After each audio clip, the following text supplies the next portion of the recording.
ओकारं बिंदु संयुक्तं नित्यं ध्यायन्ते योगिनः कामदं मोक्षदं चैव। ओंकाराय नमो नमः। अविरल शब्द घनौघ प्रक्षालित सकल भूतल मलकलंका मुनिविरूपाशित तीर्था सरस्वतीर्हरति नो दुरितम् अज्ञानतिमिरान्धस्य ज्ञानाञ्जनशलाकया चक्षुरुन्मीलितं येन तस्मै श्रीगुरुवे नमः। श्रीपरं गुरुवे नमः। परम्पराचार्य गुरुभ्यो नमः। सकल कलश विध्वंसकं शेषां परिवर्धकं धर्म संबंधकं भव्य जीव मनः प्रतिबोधकारकमिदं शास्त्रं श्री सर्वार्थ सिद्धि जी नामधेयम्। अस्य मूल ग्रंथकर्तारा श्री सर्वज्ञ देवा तदुत्तर ग्रंथकर्तारा श्री गणधर देवा प्रतिगणधर देवा तेषां वचनानुसार मासाद्य परम पूज्य पाद्य वही विरचितं मंगलम भगवान वीरो मंगलम गौतमो गणी मंगलम कुंद कुंदाद्यो जैन धर्मोस्तु मंगलम सर्वमंगल मांगल्यम सर्वकल्याणकारिकं प्रधानं सर्वधर्माणां जैनं जयतु शासनं। कोटिशतन्द्वादश्चैव कोट्यो लक्षाणि सीतेस्तदिकानि चैव पञ्चाशदष्टौ च सहस्रसङ्ख्यामितच्युतं पञ्चपदं नमामि। अरहन्तभासि अर्थं गणहरदेव्यं गन्धियं सम्मं प्रणमामि भक्तियुक्तो सुदृढानमहोऽयं शीर्षा इक्षामि वन्ते श्रुतवती काउसगो कौक्तस्सालोच्यौ अंगो अंगपायिनय पावनय परयमि सुत्त पणमामि ओपोवगै चूलिया चेव सुत्तत्तै थुइ धम्मकहायं सैनिचकालम् अंचेमि पूजेमि वन्दामि नमन्सामि दुःखको कम्मको वोइलाओ सुगै गमनं समाहि मरणं जिन्गुण संपत्ति हो मज्जम्। नमोस्तु अप्राणिक स्वाध्याय विलयं श्री आचार्य भक्ति काय उत्सर्गं करोमि।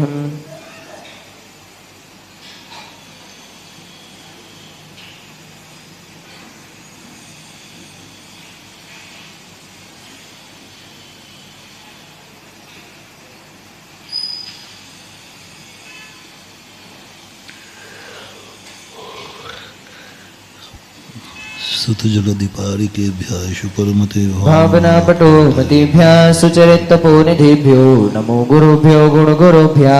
36 गुण समज्ञे पंचवियाचार करण संदर्शे शिष्यानुग्रह कुशले धम्मायरी सया वंदे गुरुभक्ति संजमेणेय तरन्ति संसार सायरं घोरं क्षिण्णन्ति अट्टकम्मं जम्मं मरणं न पावेन्ति।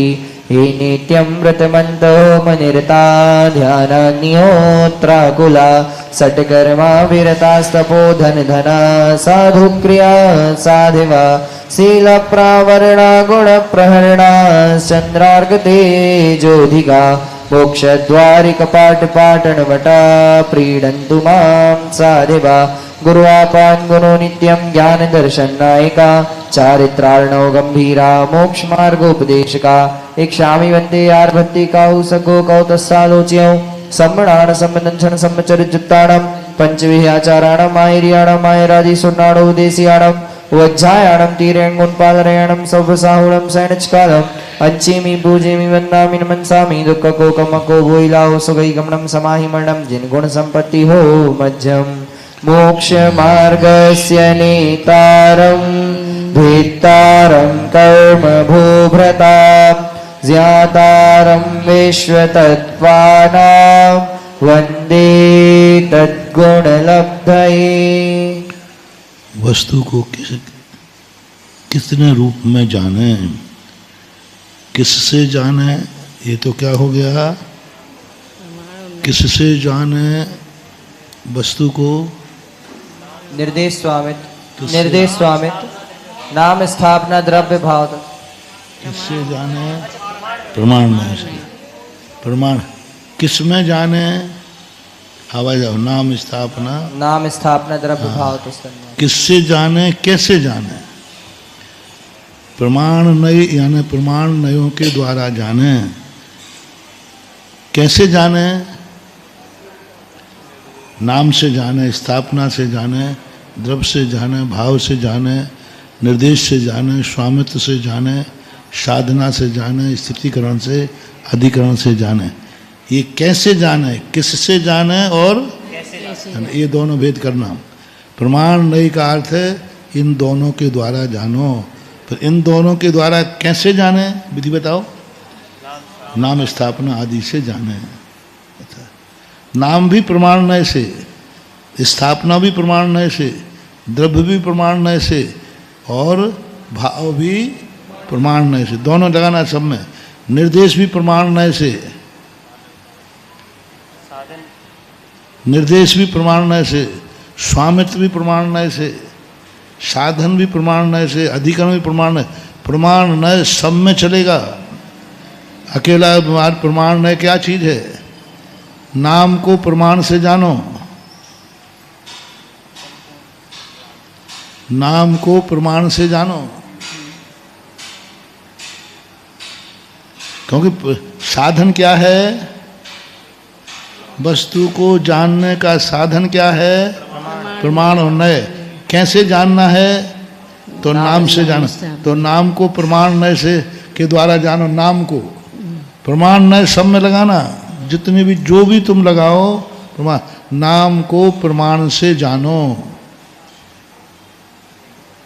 प्रत्यक्ष जानेंगे परोक्ष, उसके भी नाम बताओ प्रमाण से। प्रत्यक्ष रूप से नहीं, बताया था ना, चश्मा है आपने। वो तो ज्ञान हो गया। चश्मा जैसे आपने बताया था उदाहरण, अभी चश्मा है। हाँ, ये क्या हो गया? चश्मा वाला ये चश्मा क्या हो गया? प्रमाण हो गया। अब प्रमाण नय के बिना भी कोई नाम होता है क्या? हो ही नहीं सकता। ये चश्मा है, ये सागर है, भारत है, ये शरीर है, ये वृक्ष है, ये किताब है, ये सब क्या है? नाम है कि नहीं? लेकिन किस में आएगा? प्रमाण में आएगा।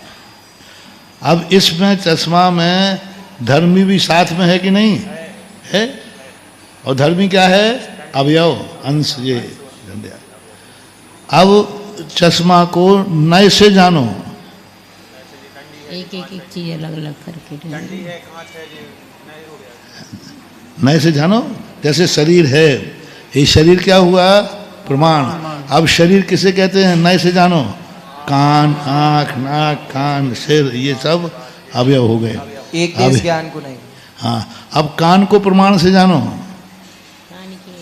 प्रमाण हो जाएगा। हाँ, अभी शरीर में शरीर प्रमाण था, कान नहीं था। अब कान को प्रमाण से जानो। कान प्रमाण हो जाएगा, बाकी उसके अंदर जिससे रहेंगे। सुनाई कान देता है है। और फिर इसके अवयव पर दे देंगे। नहीं। क्या कान इसी का नाम है? ये क्या कहलाती? कान कहलाती क्या? ये लौड़ी कहलाती है। ये अलग है, ये अलग है, ये अलग है। अब ये अवयव हो गया कि नहीं? इतने उभेद करते जाओ। पूरे शरीर में अपन ने उंगली नाप ली, अब उंगली को प्रमाण कर दिया। अब नय क्या है? नाखून। अब नाखून को प्रमाण से नय से दोनों करो। ये ऊपर का भाग है, नीचे का भाग है, इसके सबके नाम अलग अलग हैं। तो जितने अपन भेद करते जाएंगे, एक समय भी प्रति पर्याय के बाद सब प्रमाण नय दोनों बनते जाते हैं। महाराज श्री जी, जो अन्य लोग भी प्रमाणों को मानते हैं, क्या उनकी अपेक्षा से आचार्य महाराज ने ऐसा कथन किया? कथन तो किसी न किसी का खंडन करने के लिए है ही। कापट्ट घटनम। कोई भी कथन करेंगे वो किसी न किसी का खंडन तो होगा ही होगा। बिना खंडन किए हुए मंडन हो ही नहीं सकता। ये सामान्य कथन की अपेक्षा से कहेंगे फिर प्रमाणने वाला जो सूत्र है तो बौद्धों का कथन है सीधा। नहीं, तो सामान्य कथन हो गया। मतलब ये प्रमाण और नय के द्वारा जानने के लिए जो वस्तु को जानेंगे तो बौद्ध ये का क्या? सामान्य हो गया। तो प्रमाण को मानने का बौद्ध का खंडन करना है। प्रमाण से किसका नहीं, जो और भी मत वाले भी मानते हैं ना प्रमाण। कोई एक मानता है, कोई दो मानते हैं, कोई तीन मानते हाँ, हैं। वो प्रमाण तो मानते ही हैं, लेकिन प्रमाण अपने यहाँ क्या है? सामान्य का नाम। और सामान्य को कौन नहीं मानता? बौद्ध लोग। बौद्ध। वैसे प्रमाण वो सम्यक ज्ञान वाला प्रमाण है, ये वस्तु वाला प्रमाण। प्रमाण के दो भेद किए ना। जी, एक सच्चे ज्ञान को प्रमाण कहते हैं और एक वस्तु के ज्ञान को प्रमाण कहते वो हैं। विषय संबंधी हो गया। तो ये सामान्य जो है जब अकेले सामान्य को ग्रहण किया जा रहा है, स्पष्ट है यहाँ बौद्ध का खंडन है। और जहाँ विशेष का कथन किया जा रहा है, समझ लेना सांख्य और अद्वैतवादियों का खंडन है। पर्याय से हम अद्वैतवादियों का खंडन करते हैं और द्रव्य से हम बौद्ध का खंडन करते हैं। द्रव्य गुण पर्याय क्यों आएंगे? सामान्य विशेष शब्द की उत्पत्ति हुई क्यों हुई? क्योंकि सामने वाला मत है। क्योंकि कोई भी विषय का कथन होगा किसी न किसी खंडन के लक्ष्य लेके ही होगा। यदि दुनिया में मिथ्या नहीं होता तो सम्यक की पहचान भी सम्यक शब्द क्यों लगाते? सम्यक शब्द की जरूरत कब पड़ी? जब कोई मिथ्या है। मिथ्या था। यदि मिथ्या नहीं होता तो ज्ञान प्रमाण होता, सम्यक ज्ञान लगाने की जरूरत ही नहीं है। क्योंकि मिथ्या कोई चीज है ही नहीं, तो मिथ्या सम्यक लगाने की जरूरत नहीं। इसलिए जितने भी कथन हैं, ये सब कथन कोई ना कोई का खंडन जरूर करते हैं। सामान्य शब्द की उत्पत्ति होने ही नहीं चाहिए थी, लेकिन सामने वाला सामान्य को नहीं मानता है, तो उसे बताना है कि सामान्य भी कोई चीज है। और ये जो निर्देश स्वामित्व का कथन किया गया है, ये जानने के लिए तो कर्म सिद्धांत को समझने की अपेक्षा से इसका विश्लेषण किया गया क्या? वो यहाँ ले लिया इन्होंने सम्यक दर्शन। वो तो हर वस्तु में आएगा। निर्देश स्वामित्व चश्मा में भी लगेगा कि नहीं? निर्देश स्वामित्व साधनाधिकरण स्थिति विधानता, ये सातों इसमें लग जाएंगे, किताब में लग जाएंगे, माइक में लग जाएंगे। वो तो चूंकि अपना विषय जिन मोक्ष मार्ग का है, इसलिए उन्होंने सिद्धांत में घटा दिया।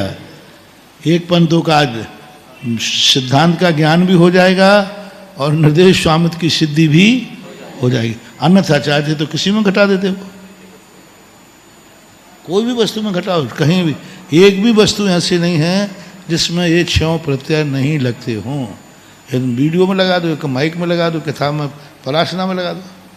घटाते तो सब में ही है, सब में घटाते हैं। इनका स्वामी कौन, इनके साधन क्या है, घटाते हैं। लेकिन कर्म सिद्धांत की ओर जब जाते हैं तो वहाँ वर्णन जो करते हैं उस अपेक्षा से कहते हैं कि तो अपन को ज्ञान कराने के लिए एक पंथ तो कोई भी वस्तु होगी तो निर्देश स्वामी ये सारे घटते होते हैं। हो गई होगा।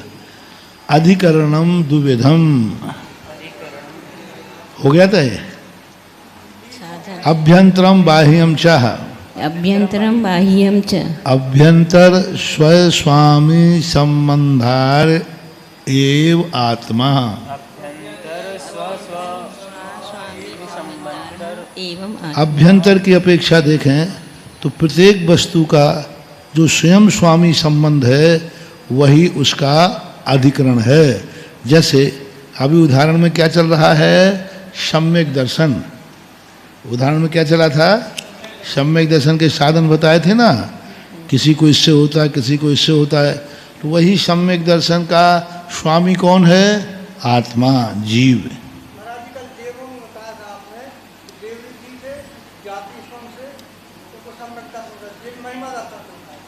जिन महिमा दर्शन, देवर्धि दर्शन और जाति स्मरण और धर्म स्मरण, देवों में 4 होते, 6 हैं ये। प्रत्यय टोटल 6 हैं, 4 देवों में। क्योंकि उनको मूर्ति को देखकर आश्चर्य नहीं होता है, वो एक नियोग पूर्वक करते हैं, क्योंकि उनको साक्षात जिनेन्द्र देव को दर्शन होते हैं। अपन किसी का साक्षात दर्शन कर रहे हो तो फोटो में ज़्यादा आनंद आ रहा है कि साक्षात दर्शन में? साक्षात। बस, तो उनको आश्चर्य नहीं होता। अपन को यही होता, ओ भगवान आप ऐसे हैं, आप ऐसे हैं, तो आपकी मूर्त ऐसी है तो आप कैसे होंगे? बस सम्यक दर्शन की भूमिका बन गई। अब वहाँ आप कैसे होंगे वो तो देख के आया है। इसलिए अभी कोई व्यक्ति की फोटो दिखाई जाए और वो साक्षात आ जाए तो अपन को किसको देखने का मन होगा? साक्षात तो वो भगवान को देख के आते हैं और वो भगवान की महिमा देख के आए हैं। यहाँ क्या मूर्ति में महिमा है? वहाँ तो वे साक्षात अष्टप्रातिहार्य देख के आए, साक्षात समूषण में अष्टप्रातिहार्य देख के आए। यहाँ तो क्या कमल पे बैठे हैं, वहाँ तो वो अधर्म में बैठे देख के आए।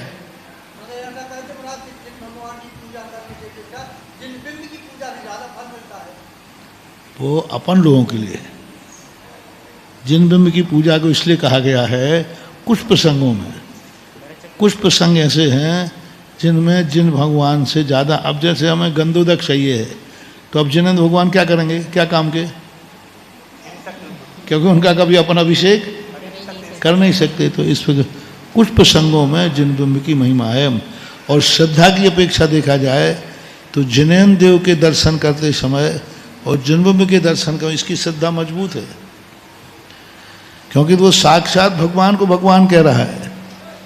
ये तो देखने में पाषाण है और श्रद्धा में भगवान है, तो इसकी श्रद्धा ज़्यादा मजबूत है। तो सापेक्ष एकांत नहीं है। महाराज जी, यहाँ पर सम्यक मार्गड़ा में 3 लिखा कहा है कि जहाँ जो सम्यक दर्शन है वहीं वहाँ जानना है।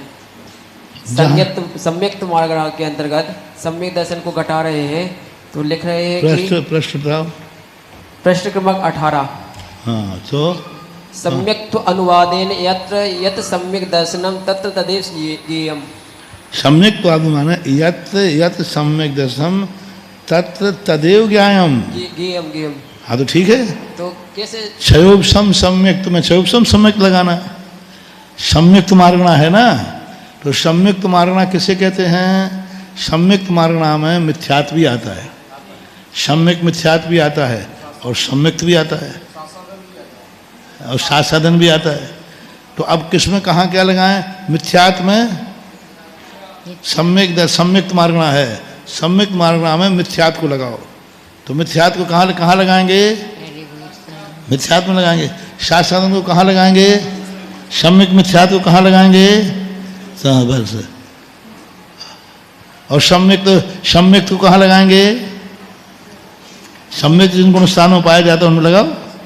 जो जहाँ पाया जाता है उसको वहीं लगाना।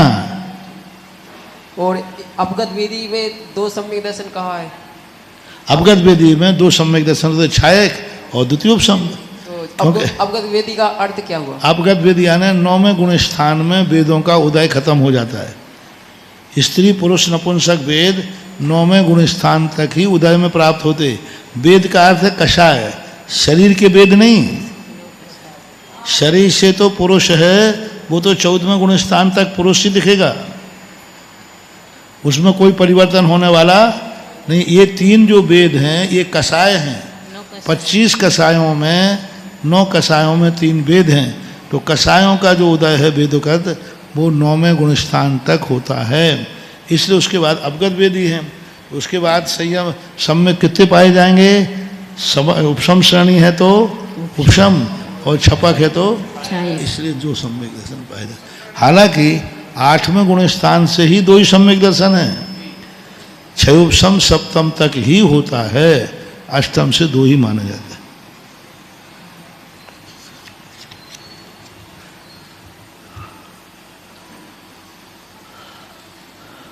विवक्षतः कारक प्रवृत्ति है, विवक्षा से कारक की प्रवृत्ति होती है।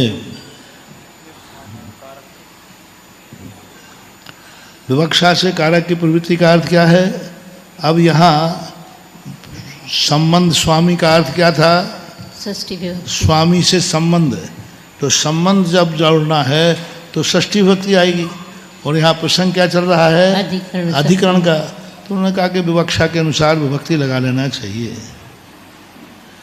बाह्यम लोक नाड़ी सा कियति, बाह्य की अपेक्षा से कहाँ पाया जाता है सम्यक दर्शन? तृष्ण नाड़ी में। क्योंकि तृष्ण नाड़ी में, संपूर्ण तृष्ण नाड़ी में सम्यक दर्शन की उपलब्धि बताओ। अब संपूर्ण नाड़ी में बहुतायत की अपेक्षा लेना, क्योंकि अंतिम एक राजू में तो सम्यक होता ही नहीं है। सप्तम पृथ्वी से नीचे है नहीं, ऊपर सर्वार सिद्धि हो गया। तो अब इसमें बहुभाग लगा दिया, जैसे वही हो गया ये आम्रवन है लेकिन उसमें एक आध नीम का पेड़ भी है लेकिन उसकी विवक्षा नहीं। फिर भी अब चलें, इसको किसी प्रकार से पूरी तृष्णाली को आप अवधियाँ उसमें सम्यक दर्शन में लगाइए तो भी पूरा क्षेत्र नहीं आएगा। सर्वार सिद्धि के देव सम्यक दृष्टि हैं कि नहीं? तो वे कहाँ तक जानते हैं? लोक के अंतिम भाग का संपूर्ण तृष्णाली को जानते हैं।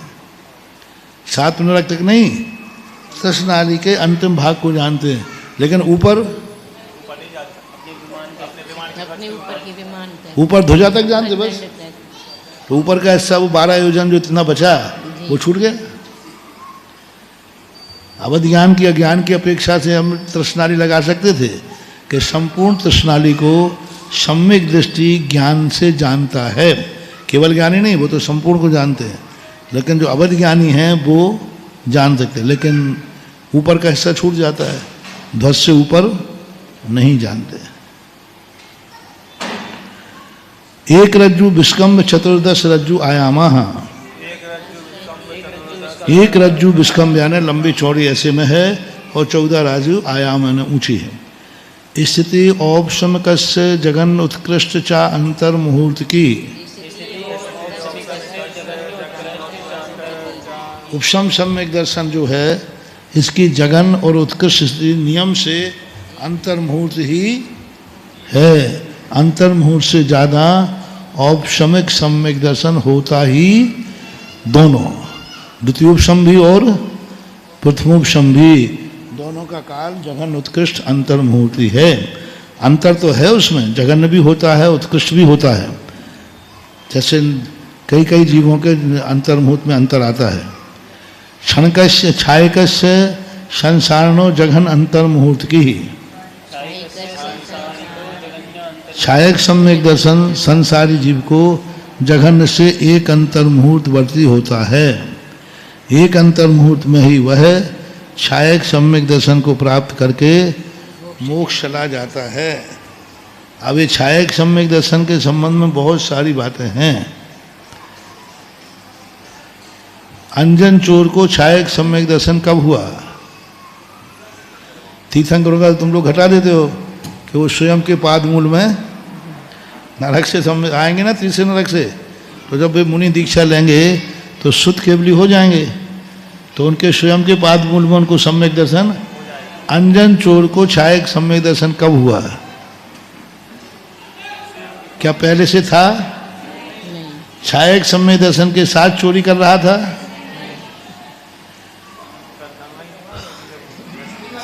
अब वो छायक सम्यक दर्शन था, उसके पहले तो वह मिथ्या दृष्टि था, ये मानेंगे। तो फिर उसका छायक सम्यक दर्शन कब हुआ? सीधा कहाँ चला गया था? सीधा उन माली से पूछ करके, माली थे सेठ, वो सेठ ने माली को दिया, माली सिद्ध कर रहा था। सेठ ने दिया था ना माली, हाँ, सोमदत्त नाम का माली। तो सेठ के पास वहाँ चला गया वो, तो वहाँ मुनिराज से जाके दीक्षा ले ली और एक अंतर्मुहूर्त में मोक्ष हो गया, केवल ज्ञान हो गया, मोक्ष लगा। अब छायक सम्यक दर्शन कहाँ प्राप्त किया उसने? तो स्वयं के पाद मूल में कब? तो उसको शुद्ध केवलीपना कब प्रकट हुआ? दीक्षा लेने के बाद। तो शुद्ध केवलीपना तो प्रकट का कोई निमित्त बनाओ। हाँ, क्या निमित्त बना? तीर्थंकर का तो नियोग है, गणधर परमेश्वरी का नियोग है, उसको कैसे प्रकट हुआ छायक सम्यक दर्शन?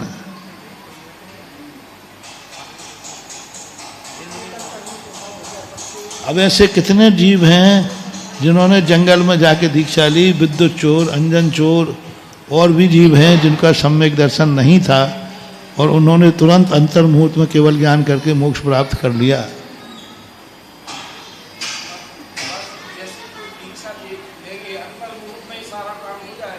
तो कुछ बताओ तो सही, कैसे किया उसने? क्योंकि छायक सम्यक दर्शन केवली शुद्ध केवली के पाद मूल में होगा, और अंजन चोर को तो वो सामान्य मुनिराज थे। जैसे ही उन्होंने मुनि व्रत लिया वैसे ही उनके छठवां सातवां स्थान शुद्ध केवली हो गए। छठे सातवें गुण स्थान में जाके शुद्ध केवली हो ही जाते हैं, ये कैसे हुआ? घटाओ या तो फिर आगम को सुधारो, और नहीं तो अंजन चोर को छायक सम्यक दर्शन कराओ।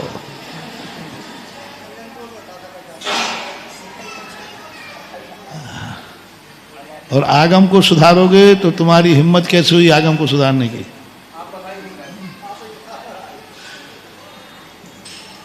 क्योंकि छायक सम्यक नेमिचंद महाराज के अनुसार बाकी अन्नाचार्य केवली शुद्ध केवली का पादमूल नहीं मानते, षटखंडागम कार्य नहीं मानते, तत्वार सूत्रकार नहीं मानते। तत्वार सूत्रकार ने कहीं पादमूल की चर्चा नहीं की, लेकिन नेमिचंद महाराज कहते हैं केवली द्वय के पादमूल में ही होता है। आगम की रक्षा करो। महाराज श्री जी इनका मिथ्यात्व का जब अंतरकाल निकालते हैं ना, तो उस समय जो अर्धपुरकल परावर्तन काल के पश्चात फिर एक अंतर्मूर्त का जो उनका काल अवशिष्ट रह जाता है, तो उनकी विवक्षा को लेकर के एक अंतर्मूर्त में ही 14 अंतर्मूर्त के भीतर ही भीतर सिद्ध परमेष्टि बन जाते हैं। तो उस विवक्षा से ये घट सकता है ना। तो शुद्ध केवलीपना घटाओ उसको स्पष्ट रूप से, बिल्कुल प्रमाण। हाँ, इस समय उसको शुद्ध केवलीपना प्रकट हुआ। महाराज श्री कृष्ण जी जब आए वहाँ से तीसरे नरक से, तो वो यहाँ आके उन्होंने दीक्षा ली और शुद्ध केवलीपना उनके हुआ, और उसी वक्त ही स्वयं के पास राजकुमार बाबू उनके क्या है कि शुद्ध सामने तीर्थंकर बैठे थे, समोषण में गए वो 923 पुत्र किया था ना। महाराज वो तो तीर्थंकर प्रगति का बंद किया तब की बात थी। नहीं, छाया सम्यक दर्शन कौन श्री कृष्ण श्री कृष्ण तो आकर के वो तो तीर्थंकर प्रकृति का बंद कर लेंगे यहाँ पर आकर। अभी हुआ ही नहीं है उनको। अभी हुआ नहीं है, अभी हुआ ही नहीं है उनको। तो अभी नेमिचंद महाराज के अनुसार उनको सम्यक दर्शन हुआ नहीं, आके प्राप्त करेंगे। अभी नहीं हुआ उनको। श्री कृष्ण का, रावण का, रावण को भी अभी नहीं हुआ है, आकर करेगा वो भी। नहीं, श्री कृष्ण को 16वें तीर्थंकर बनना है। शोर में बनना है, रावण को भी पीछे के बनना है। तीसरे नंबर के उनको बनना है, रावण को तीसरे नंबर के तीर्थंकर बनना है। जब ये उदाहरण आता है कि वो अंतर्मुहूर्त के लिए तीर्थंकर प्रगति का बंध रुकता है, हाँ, रुकता है। वो श्री कृष्ण का उदाहरण दिया जाता है कि उनको तीर्थंकर प्रगति के बंध, जब उन्होंने एक वैद्य के मुनिराज को आहार दिया, वो औषधि चला, औषधि दान भैयावृत्ति में, तो फिर वो तीर्थंकर प्रति का बंद हो गया। तो वहाँ केवली शुद्ध केवली कहाँ थे? तीर्थंकर प्रति का बंद भी केवली भगवान और शुद्ध केवली के चरणों में ही होता है। भगवान के समूह। तो फिर वहाँ आहार के तुम्हें कह रहे तुम तो आहार देते समय तुम कह रहे कि आहार के जब मुनिराज को औषधि की, आहार तो दे देते महाराज को, और देने के बाद फिर रोते आ गए। प्रमाण नहीं है। देखो, एक होता है अनुमान, संभावना कि भाई वो तीर्थंकर बनेंगे तो बने, एक होता है प्रमाण। स्पष्ट उल्लेख मिला उनको इस समय, जैसे राजा श्रवण का है, स्पष्ट है कि नहीं कि उसने भगवान महावीर स्वामी के चरणों में तीर्थंकर प्रति का बंध किया और छाया समय दर्शन प्राप्त किया। ऐसा उल्लेख श्री कृष्ण के संबंध में नहीं है। अब अपन अंदाज लगा रहे हैं, आगम में लिखा हुआ नहीं है और किसी का भी लिखा हुआ नहीं है, रावण का भी लिखा। अब अंजन चोर तो अपने सामने है कि नहीं, चोर था कि नहीं, रात में व्यसनी था कि नहीं। अब उसको आप सम्यक दृष्टि मान रहे, छाया सम्यक दृष्टि मान रहे हो क्या? नहीं, रात में नहीं है। रात में जब वो अंजन चोर डाकू था, गणिका के यहाँ गया था, उस समय छाया सम्यक दृष्टि मानना तो मानो, मुझे तो कोई आपत्ति है नहीं। फिर छाया सम्यक दृष्टि से इतना बड़ा डाकू बनाओगे तो तुम्हारे छाया सम्यक दर्शन क्या फजीती होगी? छोटा मोटा डाकू बनाओ तो फिर भी ठीक है, कितना बड़ा डाकू अंजन चोर। तो इतना सिद्ध है कि वो सम्यक दृष्टि तो नहीं था। अब वो सम्यक दृष्टि हुआ और एक अंतर्मुहूर्त में दीक्षा देते ही केवल ज्ञान प्राप्त हो गया, ये भी बताया। वहाँ दीक्षा दी और वो ध्यान में बैठा, उठा ही नहीं, केवल ज्ञान हो गया वहीं के वहीं। तो अब उसको छाया एक सम्यक दर्शन की स्थिति कहाँ बनाए? और आगम की रक्षा जरूर करना है। और वो मुनिराज सामान्य मुनिराज थे आगम के अनुसार, शुद्ध केवली हो, अपन को कोई आपत्ति नहीं है।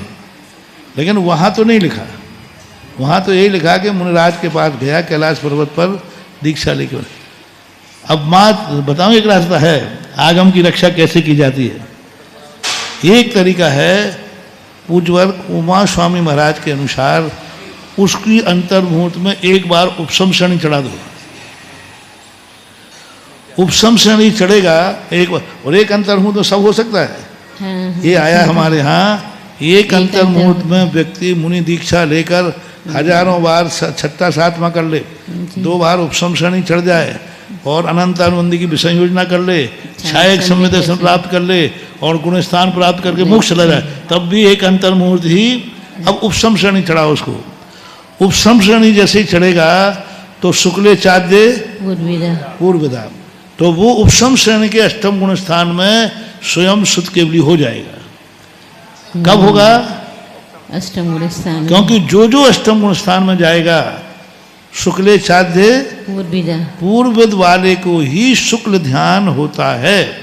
छायक सम्यक दर्शन प्राप्त नहीं कराना अभी, छपक श्रेणी में नहीं जी, उपसम छपक श्रेणी में, यदि छपक श्रेणी में अष्टम में कराओगे तो फिर उसे अष्टम गुण स्थान में अनंतानुबंधी की विसंयोजना कराना पड़ेगी।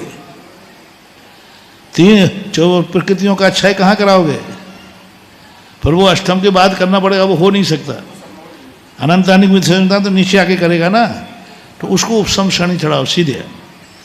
एक अंतर्मुहूर्त में वो उपसम श्रेणी चलेगा और अष्टम गुण स्थान में पहुंचेगा तो क्या हो जाएगा?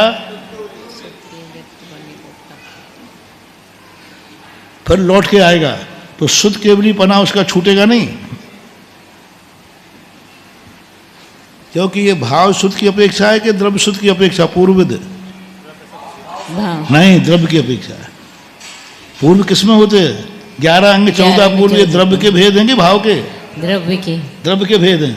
तो उसको द्रव्य शुद्ध केवली पना प्रकट होगा, नीचे आएगा, अनंत अनुबंधी की विसंयोजना मोहिनी का क्षय करके और फिर छपक शरण चढ़ा के मोक्ष भेज दो, आगम की रक्षा हो गई और रंजन चोर भी सीधा तर गया।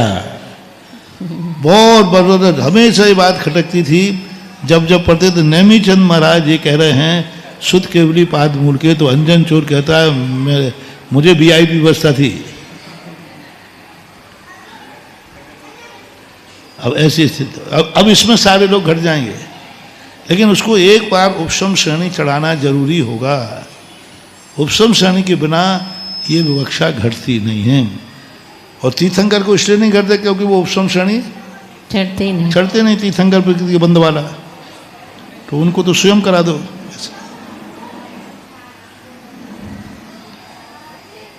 इसलिए छायक संसारी जीव जगन अंतर्मुहूर्त की उत्कृष्टा त्रयत्रिंशत सागरोपमाणी शांतर मुहूर्ताष्ट वर्ष हीन पूर्वकोटि द्व्याधिकानि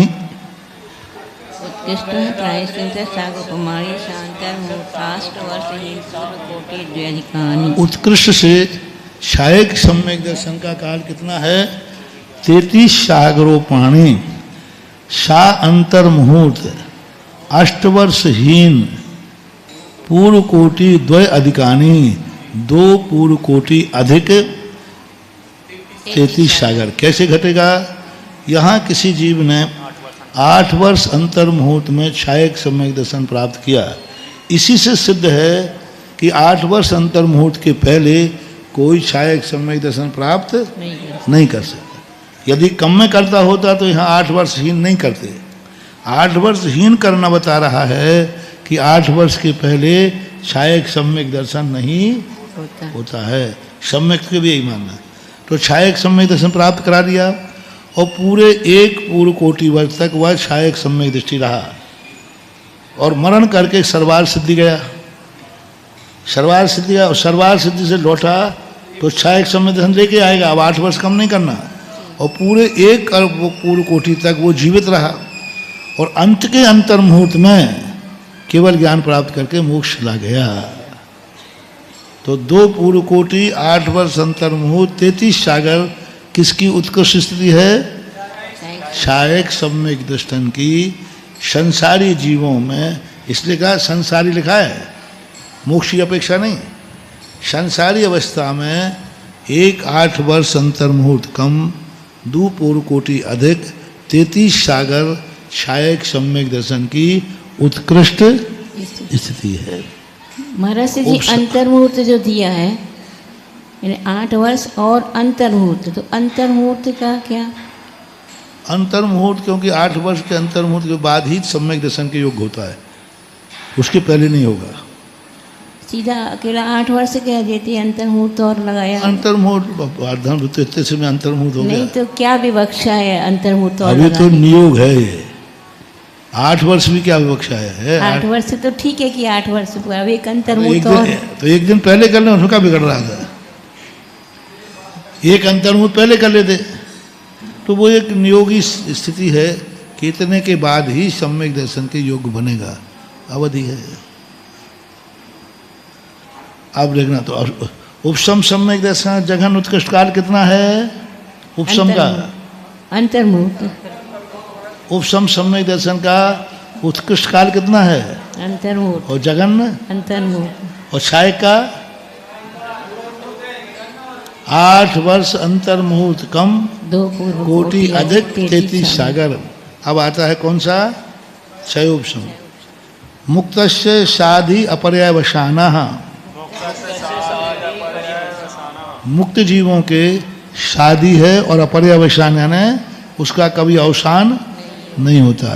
छायोपशमकस्य जघन्य अंतर मुहूर्त की उत्कृष्ट सत षष्ठी सागरोपमाणी। अब ये सम्यक दर्शन की जो उत्कृष्ट स्थिति है यह बहुत परेशान करती है। यहाँ पूर्व कोटि क्यों नहीं लगाए? लोग कहते हैं मनुष्यों के पूर्व कोटि छोड़, क्यों छोड़ रहे हैं? जब सहायक सम्यक दर्शन में 2 पूर्व कोटि गिन रहे हैं तो क्या 66 सागर तक कोई व्यक्ति देव पर्याय में रह सकता है? देव पर्याय में रह ही नहीं सकता, 33 सागर से ज़्यादा है ही नहीं। तो उसको नीचे लाएंगे तो मनुष्य पर्याय में आएगा कि नहीं? तो फिर क्यों लगा रहे हैं ऐसा? 66 सागर तक उसका निरंतर सम्यक दर्शन बनाए रखना है। कौन सा? क्षयोपशम। अब क्षयोपशम सम्यक दृष्टि बनाएंगे तो उसको यहाँ से मान लो 22 सागर में भेज दो आप। 3 प्रकार से बनाया है, 22 में बनाया है, 13 और 13 10 ऐसा कुछ बनाया है। 3 प्रकार से 66 बनाए। हाँ तो 3 प्रकार और दूसरा भी बनाया है। 3 प्रकार से बनाए हैं कि यहाँ भी गया है, यहाँ भी गया है धबला जी में।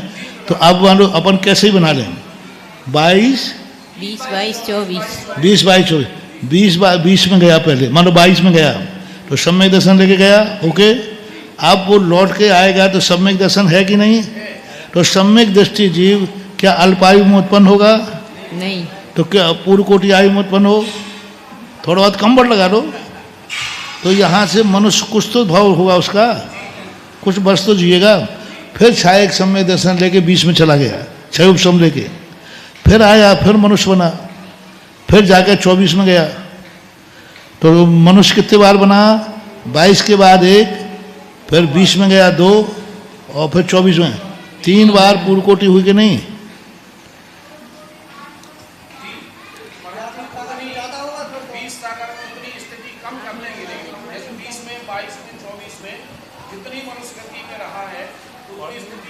अपने आप कम कर लोगे, कहीं लिखा है? कहीं नहीं है, यही तो गड़बड़ है। यही तो लोग घटा रहे हैं। जहाँ 22 24 20 और 24 घटाओ, वहाँ ऐसा नहीं लिखा कि देव में वह न्यून आयु को प्राप्त होगा नियम से। ऐसा आगम वचन कहाँ है कि जितनी आयु मनुष्यों की पाई उतनी कम देवायु में पैदा होगा? ऐसा कहीं किसी आचार्य में नहीं लिखा। सीधा 22 सागर लिखा, सीधा 20 सागर लिखा, सीधा 24 सागर लिखा। ये नहीं लिखा 22, इतना लिख देते कुछ कम 22 सागर तो फिर बन जाता, कुछ कम 20 सागर, कुछ कम 24 सागर, ऐसा नहीं लिखा। देशुना कह देते फिर तो अपन बैठा लेते, लेकिन ऐसा लिखा नहीं। तो अब यहाँ 66 सागर के धबला जी में भी यही कहा है, उत्कृष्ट 66 सागर कैसे घटाते हैं, मनुष्यों के भाव क्यों छोड़ रहे हैं, ये विचारणीय है। अब तुम कहो कि एक अंतर्मुहूर्त में वापस कर दो तो सम्यक दृष्टि अंतर्भूति बढ़ती मनुष्य पर्याय में उत्पन्न होगा ही नहीं। कैसे हो सकता है? गर्भ के 9 महीने तो चाहिए ही। या वो एक अंतर्मुहूर्त में गर्भ में आकर के वहीं मर करके चला गया, ऐसा अल्पायु नहीं होगा।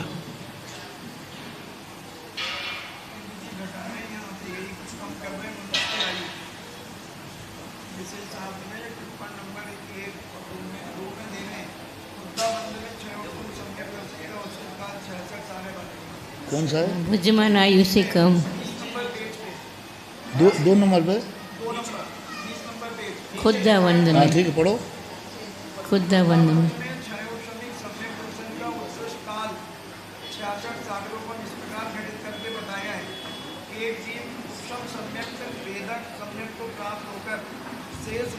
जो लगा दो माइक, पकड़ लो भाई।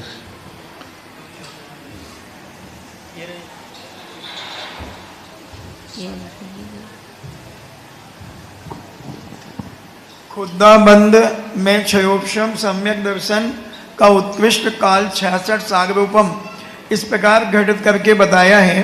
एक जीव उपशम सम्यक्त से वेदक सम्यक्त को प्राप्त होकर शेष भुज्यमान आयु से कम 20 सागरोपम की आयु वाले देवों में उत्पन्न हुआ, फिर मनुष्यों में उत्पन्न होकर भुज्यमान सागर की जो भुज्यमान आयु यहाँ की थी उसको कम किया वहाँ पर। जी, मनुष्यों में उत्पन्न होकर पुनः मनुष्य आयु में कम, मनुष्य आयु से कम 22 सागरोपम की आयु वाले देवों में उत्पन्न हुआ, फिर मनुष्य गति में जाकर बुद्धिमान मनुष्य आयु से तथा दर्शन मोह की छपड़ा पर्यंत आगे भोगी जाने वाली मनुष्य आयु से कम 24 सागरोपम की आयु वाले देवों में उत्पन्न हुआ।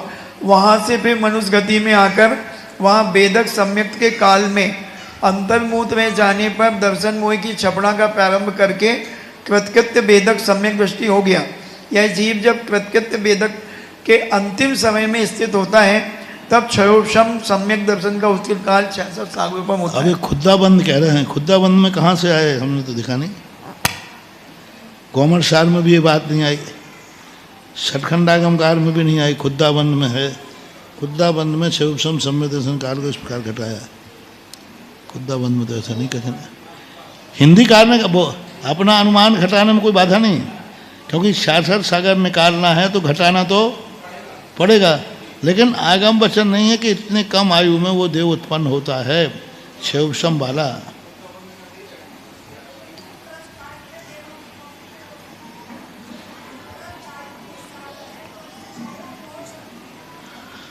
नहीं तो उतना नियम से एक पूर्व कोटि वर्ष जो आयु मिली इसको यहाँ पर, उतनी कम आयु देवों में उत्पन्न हुआ, इसका आगम प्रमाण वचन नहीं दिया। क्योंकि धवला जी में जहाँ काल प्रूपणा की है चौथी पुस्तक में, वहाँ टीकाकार दोनों ने ऐसा नहीं किया कुछ कम देवायु में उत्पन्न हुआ, कुछ कम देवायु में उत्पन्न हुआ, ऐसा जो कह रहे हैं। 66 सागर भी तो नहीं बनेगा ना। पता नहीं। अब यहाँ जैसे सर्वार सिद्धिकार भी इस बात को कहीं खोल नहीं रहे हैं, छायक सम्यक दर्शन तो खोल दिया। अब खुद्दाबंद में और देखो भाई का संपादन हिंदीकार ने लिखा हो तो मुझे कोई आपत्ति नहीं है, क्योंकि घटाना तो कहीं ना कहीं से पड़ेगा, कहीं नहीं मिला। क्योंकि बहुत बार इस पर चर्चा हुई, वाचना के समय भी इस पर चर्चा हुई कि 66 सागर कम क्यों नहीं कर रहे हैं, तब भी ये प्रसंग नहीं है। बस यही अनुमान किया कि उतनी अंदाज उस समय भी यही आया था कि देवायु में उतनी आयु कम करके पैदा होगा, यही निकालना चाहिए पारिशेष न्याय से। जब काल ही इतना है तो कहीं ना कहीं सेट तो करना पड़ेगा। 66 भी कैसे बनेगा महाराज श्री जी? और यदि कम कर रहे हैं तो फिर 66 नहीं कह सकते। तो वो देशुना कहना चाहिए था ना। हाँ, नहीं तो 66 की संख्या जो है ना, तो वो तो कह रहे यही तो प्रश्न है वीरसेन कैसे बनेगा? क्योंकि कम कर रहे हैं। या तो ऊपर कह देते 66 सागर कुछ कम। जी, तो देवों की आयु में कम कर रहे हैं ना।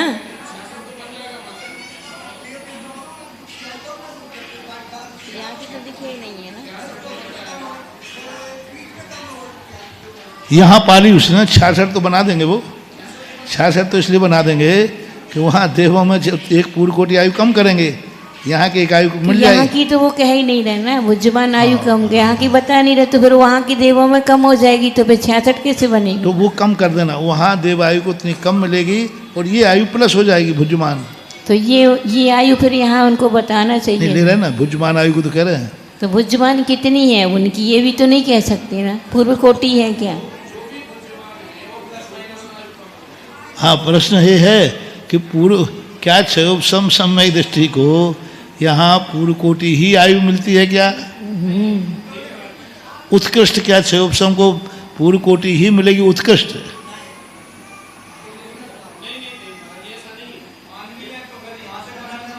क्षयोपशम सम्यक दृष्टि, क्योंकि अपन को उत्कृष्ट काल लाना है, तो उस क्षयोपशम सम्यक दृष्टि को पकड़ो जिसको उत्कृष्ट में पूर्व कोटि मिले। नहीं, इधर कम हो जाएगी, उधर कम मिली ना तो इसकी प्लस हो जाएगी, तो 66 तो कर लेंगे। लेकिन इनका कहना है कि क्या पूर्व कोटि की आयु मिलती है, क्षयोपशम सम्यक दृष्टि को पूर्व कोटि की मिले ऐसा कोई नियम, छायक वाले को भी पूर्व कोटि मिले ऐसा कोई नियम छायक वाले का भी नहीं है। महावीर स्वामी छायक सम्यक दृष्टि थे कि नहीं? फिर कितनी सी उम्र मिली? 72 साल है। पूर्व कोटि का नियम नहीं है। और हाँ, उत्कृष्ट रूप से पूर्व कोटि मिल सकती है, तो उन्हीं को जीवों को लेंगे, क्योंकि यहाँ पर उत्कृष्ट काल घटा रहे हैं तो उनको पूर्व कोटि वाला लेंगे। तो वो भुज्यमान आयु पूर्व कोटि वहाँ कम करेंगे तो 66 सागर तो बन जाएगा, लेकिन वो आगम का एक प्रमाण।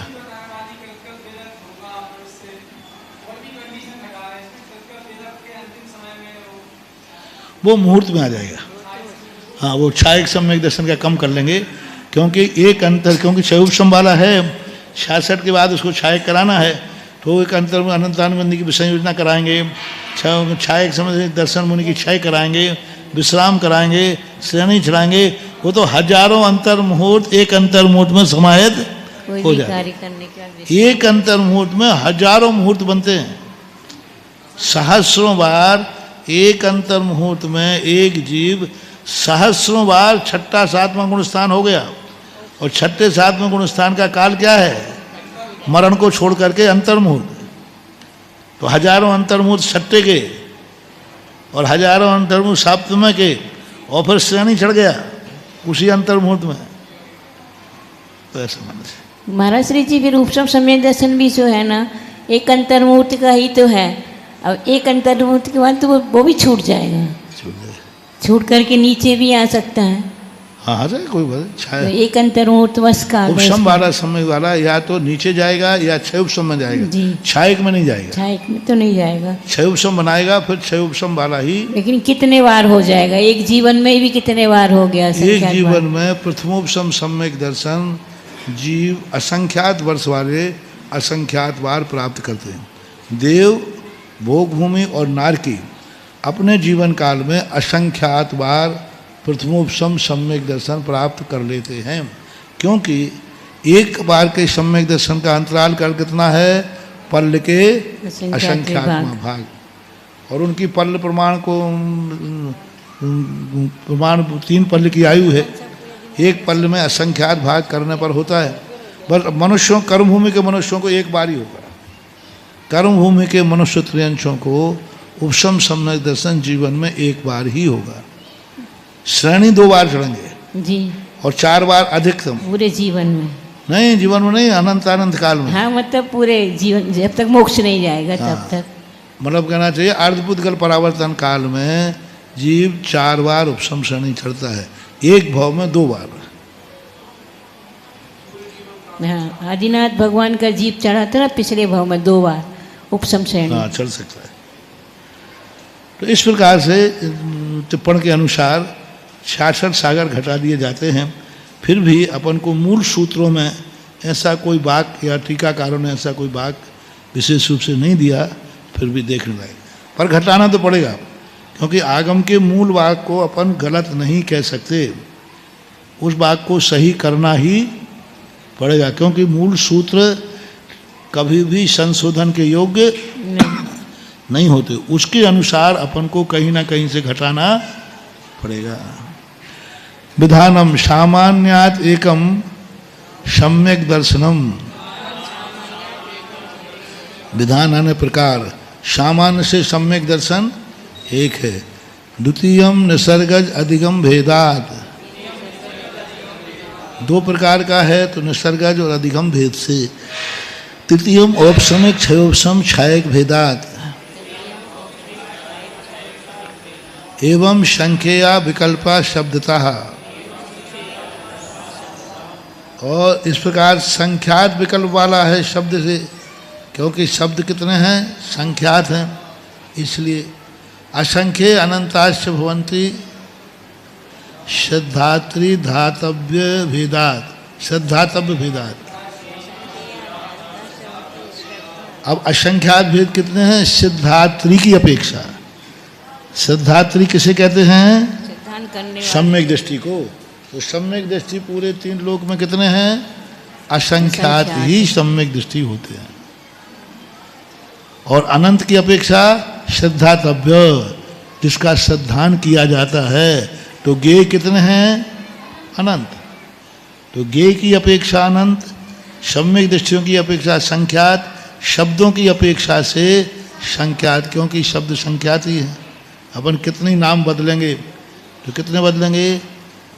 कहें पहला इस भाव का सम्यक दर्शन, उस भाव का सम्यक दर्शन, उस भाव का, ऐसे शब्द कितने लाएंगे? सम्यक दर्शन के अपन संख्यात भेद कैसे करेंगे? ऐसे करेंगे। यह सम्यक दर्शन भरत क्षेत्र की अपेक्षा, आर्यखंड की अपेक्षा, विदेह क्षेत्र की अपेक्षा, नरकों की अपेक्षा, देवों की अपेक्षा। अब ऐसे नए नए नाम अपन देते जाएंगे सम्यक दर्शन को, तो कितने दे पाएंगे? संख्या। भेद अपन कर सकते हैं। 3 भेद हैं। अब 3 भेद के अनुसार कहते हैं, वो आता ना उसमें 9वें अध्याय में सिद्धों का, तव सिद्धे, नए सिद्धे, संयम सिद्धे, क्षेत्रलिंग, लेशा, ऐसा भेद।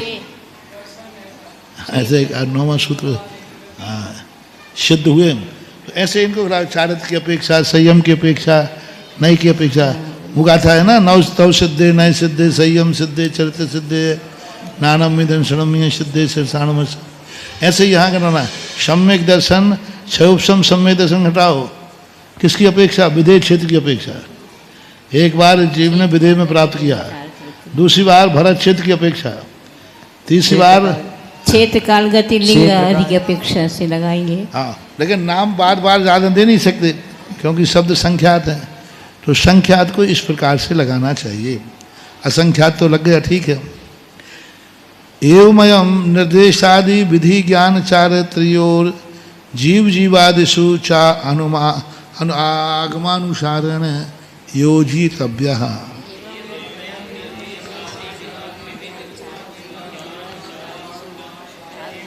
हमने यहाँ सम्यक दर्शन की अपेक्षा लगा दिया। अब आप इसी प्रकार से ज्ञान में, चारित्र में, जीवादि तत्वों में आगम के अनुसार योजना कर लेना चाहिए।